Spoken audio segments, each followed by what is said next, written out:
Hi hello నమస్తే welcome to your channel నేను మీ చార్మి. సినీ రంగానికి సంబంధించి నాగార్జునతోని ఒక్క సినిమా అయినా చెయ్యాలి అనుకుంటుంది ఏ హీరోయిన్ అయినా. అదేవిధంగా ఆయన పక్కన కొద్దిసేపు నటించినా చాలు అనుకుంటారు ఎంతోమంది హీరోయిన్స్. ఇక దీనికి సంబంధించి రీసెంట్గా ఆయనతోని అటు గ్రీకు వీరుడు అని, అదేవిధంగా అమ్మాయిల డ్రీమ్ బాయ్ అని కూడా పిలుచుకుంటూ ఉంటారు నాగార్జునని. అటు అక్కినేని నాగేశ్వరరావు తర్వాత నాగార్జున, దాని తర్వాత నాగ చైతన్య, ఇలా చెప్పుకుంటూ పోతే అటు సినీ రంగానికి సంబంధించి 3 తరాలుగా ఇండస్ట్రీలో మంచి హిట్లు సంపాదిస్తున్నారు అనుకోవచ్చు. నాగార్జున అయితే ఇప్పటికీ కూడా సినిమాలు తీస్తూ కంటిన్యూస్ హిట్స్ కూడా తీసుకుంటున్నారు అనుకోవచ్చు. ఇక ఆయన అయితే ప్రజెంట్ కొన్ని సినిమాలకి సంబంధించి, అదేవిధంగా ఆయన ఒకానొక టైంలో ఒక హీరోయిన్ని చూసి భయపడేవారంట. అది మరెవరో కాదు, శ్రీదేవి. అదేంటి, అతిలోక సుందరి శ్రీదేవిని చూసి ఎవరైనా భయపడతారా?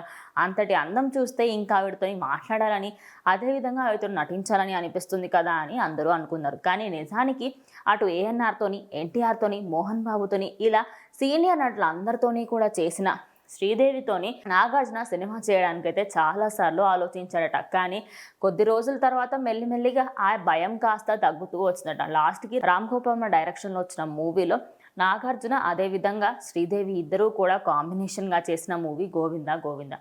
కానీ ఆ సినిమా మంచి హిట్ సంపాదించకపోవడంతో ఇద్దరికి సంబంధించిన కెమిస్ట్రీ కుదరలేదు అంటూ అందరూ కూడా అనుకున్నారు. ఇక హిందీలో కూడా వీళ్ళిద్దరికి సంబంధించి కొన్ని సినిమాలు అయితే రావడం జరిగింది. శ్రీదేవిని చూసి ఒకానొక టైంలో భయపడ్డారు అంటూ అటు సినీ రంగంలో ఈ మధ్య కాలంలో ఈ వీడియోకి సంబంధించిన క్లిప్ అయితే ఒకటి బయటకు వచ్చింది. ఇక దానికి సంబంధించి సోషల్ మీడియాలో, అదేవిధంగా ఎక్కడ చూసుకున్నా కూడా ఆయన నెక్స్ట్ ప్రాజెక్ట్స్ గురించి అయితే అందరూ మాట్లాడుకుంటూ ఉన్నారు. ఇప్పుడు బిగ్ బాస్ సీజన్ 8కి సంబంధించి హోస్టింగ్ చేస్తూ ఉంటారు.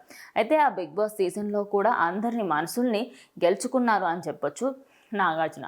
మరి ఆయన ఒకానొక టైంలో సినిమాస్కి సంబంధించి శ్రీదేవిని చూసి భయపడ్డారు అనేది ఈ మధ్య కాలంలో వినిపిస్తున్న మాట. అది ఇందులో ఎంత వాస్తవం ఉంది ఏంటి అనేది తెలియదు, కానీ ఈ మాట మాత్రం ఫిలిం నగర్లో ఫుల్ చక్కర్లు కొడుతుంది. మరి మొత్తంగా చూసుకుంటే వాళ్ళ సినిమాలు చేసిన తర్వాత ఏ సినిమా హిట్ కాకపోవడంతో ఇక అటు తండ్రితోని మరియు తనయుడితోని ఇద్దరితోని చేసిన హీరోయిన్గా శ్రీదేవి అయితే ఎందరితోనో మిగిలిపోయింది అనుకోవచ్చు.